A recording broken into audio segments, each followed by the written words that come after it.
DAV class 8 science chapter 1 का ये part 2 है। इससे पहले हमने इसका पार्ट 1 कर लिया है।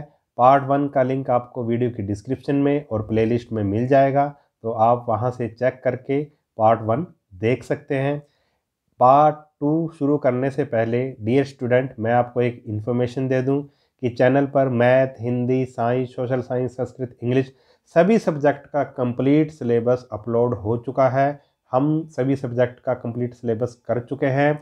सभी सब्जेक्ट का सिलेबस देखने के लिए आप वीडियो की डिस्क्रिप्शन और प्लेलिस्ट को चेक कीजिए। जैसे ही आप वीडियो की डिस्क्रिप्शन और प्लेलिस्ट को चेक करेंगे, आपको सभी सब्जेक्ट का कंप्लीट सिलेबस मिल जाएगा। तो शुरू करते हैं चैप्टर 1 का part 2।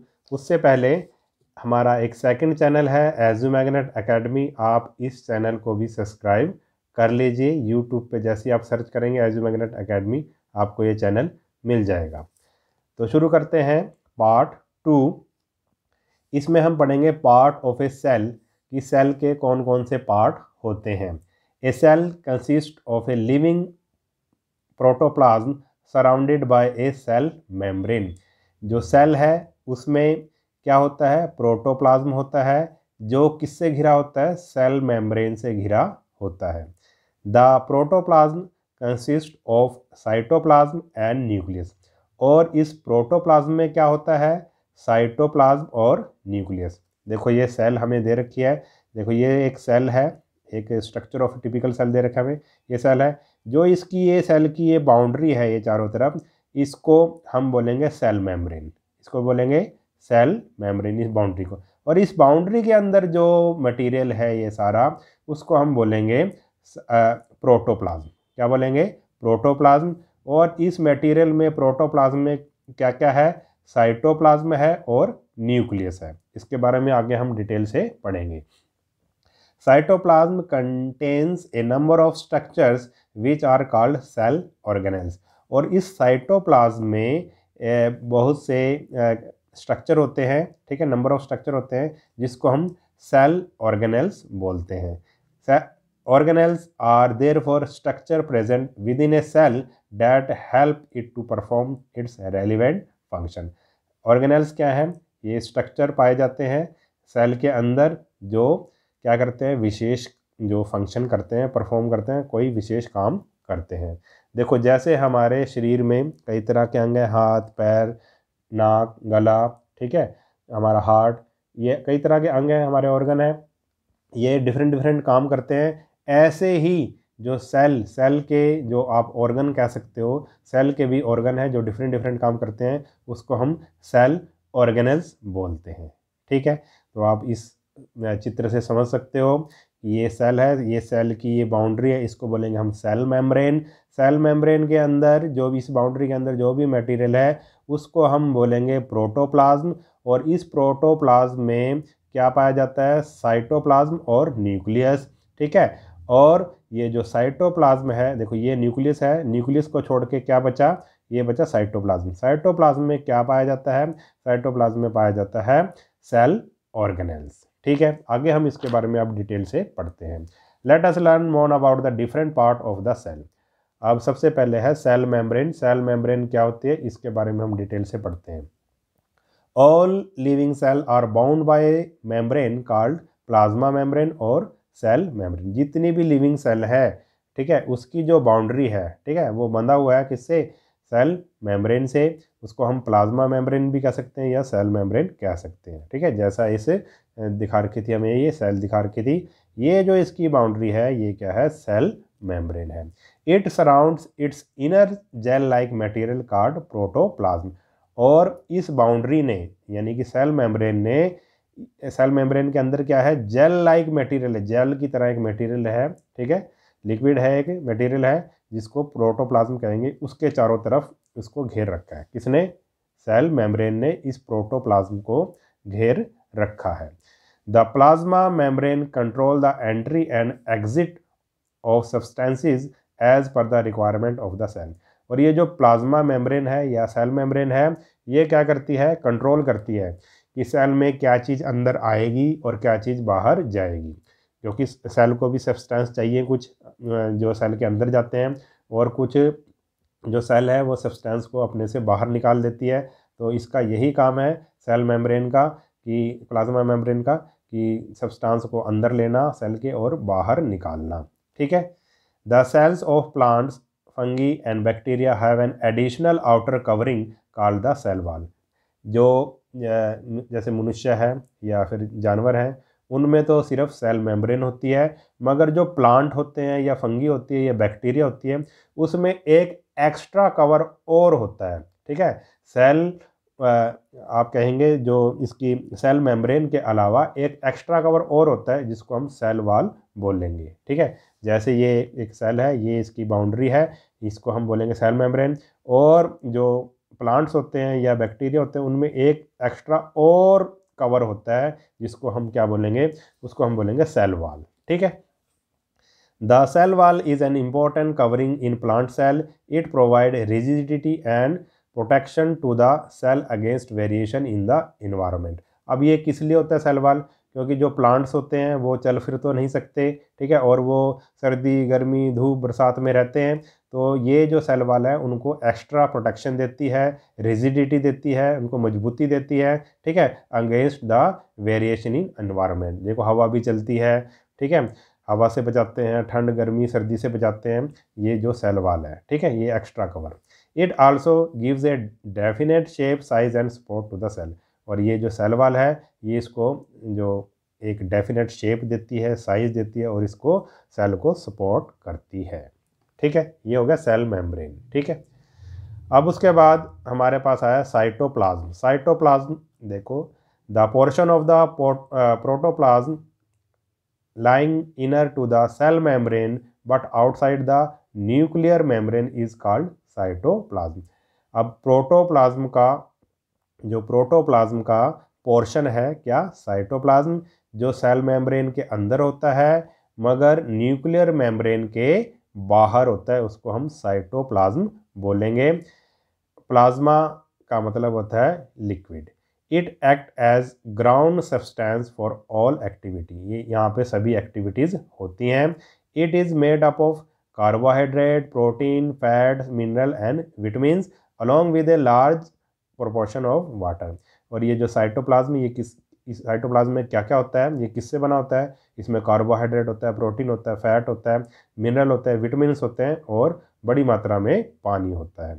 All this component work together to provide a unique living nature of the protoplasm. ये सभी कंपोनेंट मिलकर जो प्रोटोप्लाज्म को एक यूनिक लिविंग नेचर देते हैं। ठीक है, यहाँ यानी कि यहाँ पे बहुत सारी एक्टिविटीज़ होती रहती हैं। उसके बाद आ गया हमारे पास न्यूक्लियस। न्यूक्लियस क्या है? It is the most important part of the cell. ये सबसे इंपॉर्टेंट पार्ट है। It generally lies in the centre of the cell, however in some cases it may also occupy peripheral position. ये important part है और ये अधिकतर cell के centre में पाया जाता है, मगर कभी कभी ये सेल के कॉर्नर में भी मिल जाता है। It control all the activity of the cell. और ये सेल की सभी एक्टिविटी को कंट्रोल करता है।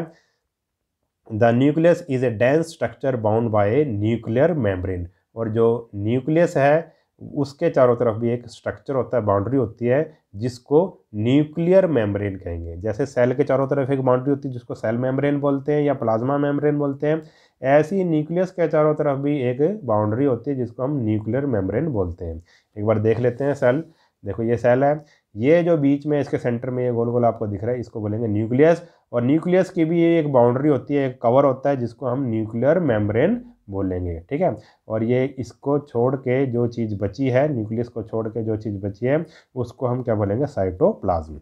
ठीक है, the protoplasm of the nucleus is called nucleoplasm. और इसके अंदर भी, जो न्यूक्लियस के अंदर भी प्लाज्मा होता है जिसको हम न्यूक्लियोप्लाज्म बोलेंगे। ठीक है, इसके अंदर भी लिक्विड होता है जिसको हम न्यूक्लियोप्लाज्म बोलेंगे। It has a thread like network. और न्यूक्लियस के अंदर, न्यूक्लियोप्लाज्म के अंदर क्या होता है? देखो न्यूक्लियस के अंदर क्या होता है? न्यूक्लियोप्लाज्म। और न्यूक्लियोप्लाज्म के अंदर क्या होता है? थ्रेड लाइक नेटवर्क, धागे की तरह एक नेटवर्क होता है। ठीक है, कॉल्ड क्रोमोटिन। इसको क्या बोलेंगे? क्रोमोटिन बोलेंगे, धागे की तरह स्ट्रक्चर पाए जाते हैं, इस तरह के स्ट्रक्चर पाए जाते हैं जिसको हम क्रोमेटिन बोलते हैं। When cell is ready to divide, this chromatin condenses to form thicker thread like structure called chromosome. जब जो सेल है, जब वो डिवाइड होने वाली होती है, जब वो देखो सभी सेल डिवाइड होती हैं और नई सेल्स बनती हैं, जब सेल डिवाइड होने वाली होती है तो ये जो क्रोमेटिन है ये कंडेंस हो जाता है, ये इकट्ठा हो जाता है, जम जाता है, आप लगाओ, और थिकर, और क्या बनाता है ये थिकर, एक आप कह सकते हैं एक थिकर थ्रेड लाइक धागे की तरह स्ट्रक्चर बनाता है जिसको हम क्या बोलते हैं, chromosome. These chromosomes are the structure responsible for the characters genes inherited by one generation from the earlier generation।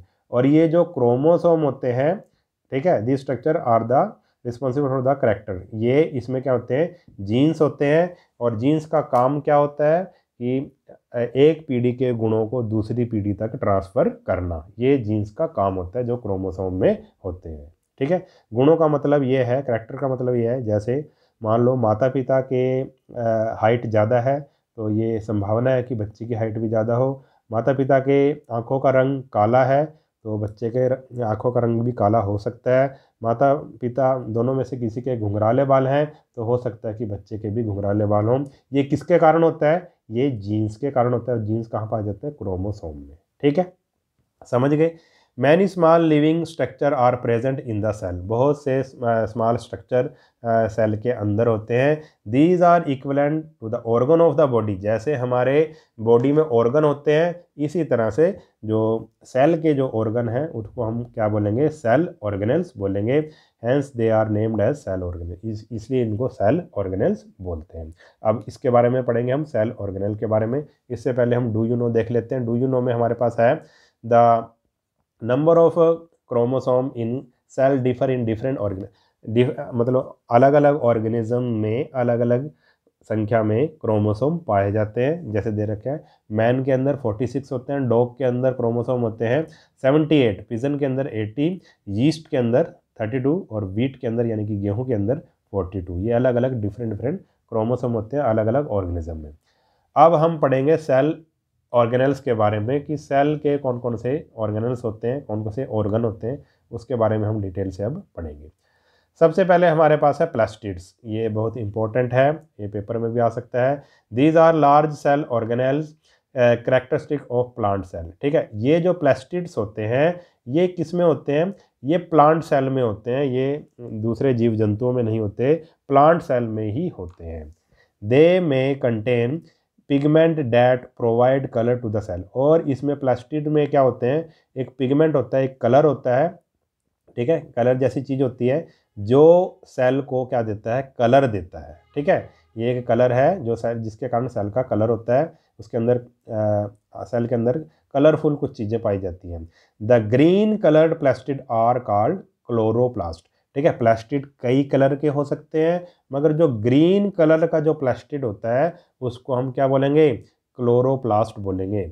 They manufacture food for green plant by the process of photosynthesis, और इसी chloroplast के कारण, जो green colour का chloroplast होता है, plastid होता है जिसको क्लोरोप्लास्ट बोलते हैं, ये पौधे के लिए खाना बनाता है फोटोसिंथेसिस के द्वारा। ठीक है, आपको पता है ना, जो पेड़ पौधे होते हैं अपना भोजन खुद बनाते हैं फोटोसिंथेसिस की प्रक्रिया से। The plastids associated with the different colour part of the plant like fruit, vegetable and flower are called chromoplast. और दूसरी तरह का प्लास्टिड है क्रोमोप्लास्ट। ठीक है, ये तो हमने क्लोरोप्लास्ट पढ़ा जो फोटोसिंथेसिस के लिए यूज़ होता है। दूसरा है क्रोमोप्लास्ट। क्रोमोप्लास्ट किसको कलर देता है, जैसे कि फ्रूट है, वेजिटेबल है या फ्लावर है, पौधे के जो दूसरे भाग हैं जैसे कि फ्रूट का रंग, वेजिटेबल का रंग, ठीक है, या फ्लावर का रंग, ये उनको क्या देता है, कलर देता है, ये chromoplast sorry. They are responsible for imparting colour to the different part of the plant. ठीक है, ये जो different part of the plant है उसको कलर देते हैं chromoplast. Plants also contain some colourless plastid, और प्लांट्स में कुछ कलरलेस प्लास्टिड्स भी होते हैं जो बिना किसी कलर के होते हैं, उसको हम लिकोप्लास्ट बोलते हैं। They provide space to store starch, protein, oil etcetera, और ये एक तरह के आप कह सकते हैं ये स्टोर है जिसमें जो पौधा स्टार्च, प्रोटीन या ऑयल बनाता है ये इसमें इकट्ठा होता है। ठीक है, तो समझ गए प्लास्टिड्स के बारे में। हमने 3 तरह के प्लास्टिड्स में पढ़े हैं, क्लोरोप्लास्ट, क्रोमोप्लास्ट और ल्यूकोप्लास्ट। इसको अच्छे से आप कर लेना। उसके बाद है नेक्स्ट हमारे पास माइटोकॉन्ड्रिया, ये भी इंपॉर्टेंट है, ये भी एग्जाम में आ जाता है कई बार। These are rod shaped and spherical structure, ये रोड शेप्ड होते हैं या स्फेरिकल होते हैं। They are present in large number of cell against in different physiological activities. ये they are present in large number in cells, ये cells में पाए जाते हैं और जितनी भी फिजियोलॉजिकल जो एक्टिविटीज़ होती हैं वो इसके लिए ये इसके कारण ही होती हैं। They are responsible for cellular respiration, जैसे सेलुलर रेस्पिरेशन होता है उसके लिए, and for generation of energy of different activity of life. और इसमें ही इसी मतलब माइटोकॉन्ड्रिया में ही एनर्जी पैदा होती है। Hence they are also called the power house of the cell, इसलिए इसको माइटोकॉन्ड्रिया को power house of the cell भी बोलते हैं। ठीक है, उसके बाद हमारे पास आया एंडोप्लाज्मिक रेक्टिकुलम। ये क्या होता है, इसको ER बोलेंगे, एंडोप्लाज्मिक E और रेक्टिकुलम से R है। It is network of membrane, ये मेम्ब्रेन का एक नेटवर्क है। It provide channel for transport of material in cell, ये एक रास्ता प्रोवाइड कराता है जो मटेरियल, जो सेल में मटेरियल बनता है उसके लिए। ठीक है, ER इज ऑफ 2 टाइप, ये 2 तरह का होता है। रफ ER, रफ ER क्या होता है, this type of ER has a rough appearance as it is studded with ribosome, इसकी अपीयरेंस रफ होती है, खुरदरा सा होता है, और इसमें क्या लगा होता है, इसमें राइबोसोम पाए जाते हैं। रफ ER में राइबोसोम पाए जाते हैं। It plays a vital role in synthesis of protein, और ये जो रफ ER है ये प्रोटीन को बनाने में विशेष रोल अपना अदा करता है, यानी कि इसकी हेल्प से प्रोटीन बनता है सेल के अंदर। Smooth ER, this type of ER does not have ribosome attach to it, it therefore has a smooth appearance. इसमें क्या नहीं होता, इसमें राइबोसोम नहीं होते, इसमें तो राइबोसोम होते हैं मगर इसमें राइबोसोम नहीं होते। It help in the synthesis of fats, और ये किसकी हेल्प करता है, फैट बनने में हेल्प करता है, फैट को बनाने में हेल्प करता है सेल के अंदर। नेक्स्ट है हमारे पास Golgi complex. They are sac like structure stacked one above the other, ये एक थैली की तरह स्ट्रक्चर होता है जो एक दूसरे के ऊपर होते हैं। They are involve in processing and packaging of material produced by the cell, और जो सेल जो भी मटेरियल बनाती है उसकी ये एक तरह से प्रोसेसिंग और पैकेजिंग करते हैं। ठीक है, उसके बाद है वैक्यूल। वैक्यूल क्या होता है, it appears as an empty space in cytoplasm, ये क्या है, इट अपीयर्स एज एन, ये एक आप कह सकते हैं ये एम्प्टी स्पेस होता है साइटोप्लाज्म में। It is generally large in plant cell, और ये प्लांट सेल में बड़ा होता है vacuole. It store excess of water and waste product, और ये एक तरह का खाली जगह है तो इसमें क्या इकट्ठा होता है, एक्सेस ऑफ वाटर, जो फालतू पानी है वो इकट्ठा हो जाता है, और जो वेस्ट प्रोडक्ट हैं वो इकट्ठे होते हैं यहाँ पे। ठीक है, in amoeba food material are held in its food vacuoles for digestion, और अमीबा में जो फूड मटेरियल है वो फूड वैक्यूल्स में इकट्ठा होता है डाइजेशन के लिए। ठीक है, उसके बाद आ गया ribosome. These are tiny granule present in the cytoplasm and on the rough ER, ये राइबोसोम एक तरह के टाइनी ग्रैनुअल्स हैं, आप छोटे छोटे आप कह सकते हैं दाने की तरह होता है ये, और ये साइटोप्लाज्म में पाया जाता है और रफ ER में पाया जाता है।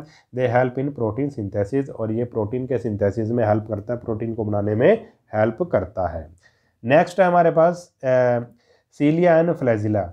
सम of the cell have the small extension on their cell membrane, और कुछ ऐसी सेल्स भी होती हैं, सभी में तो नहीं मगर कुछ ऐसी सेल्स भी होती हैं जिनमें कुछ सेल मेम्ब्रेन में कुछ एक्स्ट्रा एक्सटेंशन पाई जाती है, कुछ एक्स्ट्रा सेल मेम्ब्रेन के ऊपर कुछ एक्स्ट्रा चीज़ होती है। They help in locomotion and collection of food, और ये जो सीलिया और फ्लैजिला है ये किसकी हेल्प करते हैं, लोकोमेशन के लिए, यानी कि जो सेल है उसको चलने फिरने के लिए, और कलेक्शन ऑफ फूड, फूड को कलेक्ट करने के लिए हेल्प करते हैं उस ऑर्गेनिज्म की। Unicellular organism like paramecium have numerous cilia while euglena has a single flagellum. जो यूनिसेलुलर सेल एक ऑर्गेनिज्म है पैरामीशियम, ठीक है, उसमें क्या होते हैं, हैव न्यूमरस सीलिया, देखो ये दिखा रखे है ना, ये पैरामीशियम है, इसकी जो बाउंड्री है यानी कि जो सेल मेम्ब्रेन है, इसमें ये बाल जैसे छोटे छोटे छोटे छोटे ये बाल से बने हुए हैं ना, इसी को हम क्या बोलेंगे, इसी को हम क्या बोलेंगे, यह सीलिया बोलेंगे। ठीक है, यही सीलिया है जो ये इसकी हेल्प करता है, किसमें, इसको चलने फिरने में हेल्प करता है और फूड पकड़ने में, इसकी कलेक्शन ऑफ फूड में इसकी हेल्प करता है। ऐसी युगलिना है, युगलिना भी इसमें क्या होता है, सिंगल फ्लैजिलम होता है। ये जो आप ये धागा सा देख रहे हो ना, इसको ही इसने क्या बोला है, फ्लैजिला बोला है। ठीक है, all these cell organelles work together to perform different function of the cell. और ये सभी जो सेल ऑर्गेनेल है ये इकट्ठे होकर कार्य करते हैं और perform different function of the cell, और सेल के लिए अलग अलग काम करते हैं। ठीक, अब नेक्स्ट टॉपिक है हमारा level of organisation in an organism. In unicellular organism, जो यूनिसेलुलर ऑर्गेनिज्म होते हैं यानी कि जो सिर्फ आप कहेंगे जिसमें सिर्फ सिंगल सेल होती है, जैसे कि amoeba, a single cell perform all the necessary function. जो सिंगल सेल है वही सारे काम इसमें करती है। ठीक है, जो सिंगल सेल ऑर्गेनिज्म है उसमें सिंगल सेल ही सारे काम करेगी। It captures and digest food, respire, excrete, grows and reproduces. यही जो सेल है वो डाइजेस्ट करेगी फूड को, रेस्पायर करेगी, एक्सक्रीट करेगी यानी कि जो सेल में जो गंदे पदार्थ बने हैं उनको बाहर निकालेगी, ग्रोथ करेगी, वृद्धि करेगी, और रिप्रोड्यूस करेगी यानी कि नई उसको अपने जैसे जो नए ऑर्गेनिज्म को पैदा करेगी। ठीक है, यही सिंगल सेल। मगर multicellular organism have cells that are specialised to perform specific function. जो मल्टी सेलुलर ऑर्गेनिज्म होते हैं जैसे कि हम, ठीक है, तो उसमें सेल्स होती हैं जो स्पेशल काम करती हैं, परफॉर्म स्पेशल फंक्शन, जो स्पेशल काम करती हैं। A group of cell performing a specialized function form a tissue, for example nervous system.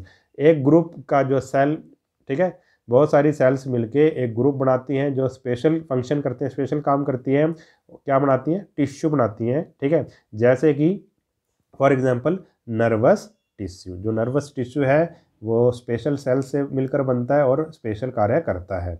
A group of tissues performing a specific function form an organ, जैसे कि kidney. और जो ये tissue हैं, ये टिश्यू मिलके क्या बनाते हैं, परफॉर्म ऑर्गन बनाते हैं और स्पेशल काम करते हैं, जैसे कि किडनी। ठीक है, किडनी कैसे बनी है, सेल्स का जो ग्रुप है उसने क्या बनाया, टिश्यू को बनाया, और टिश्यू के ग्रुप ने मिलकर क्या बनाया, ऑर्गन बनाया, जैसे कि किडनी। ठीक है, a number of such organ work together to form an organ system.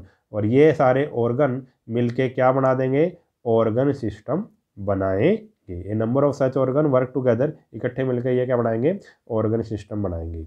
जैसे कि डाइजेस्टिव सिस्टम, डाइजेस्टिव सिस्टम में क्या होता है, माउथ होता है, ठीक है, ये एक ऑर्गन है। फिर फूड पाइप होती है, फिर स्टमक होता है, फिर स्मॉल इंटेस्टाइन होती है, लार्ज इंटेस्टाइन होती है, एनस होता है। ठीक है, ये सभी मिलके ये सारे ऑर्गन है, और इन सभी ऑर्गन ने मिलके क्या बनाया है, डाइजेस्टिव सिस्टम बनाया है।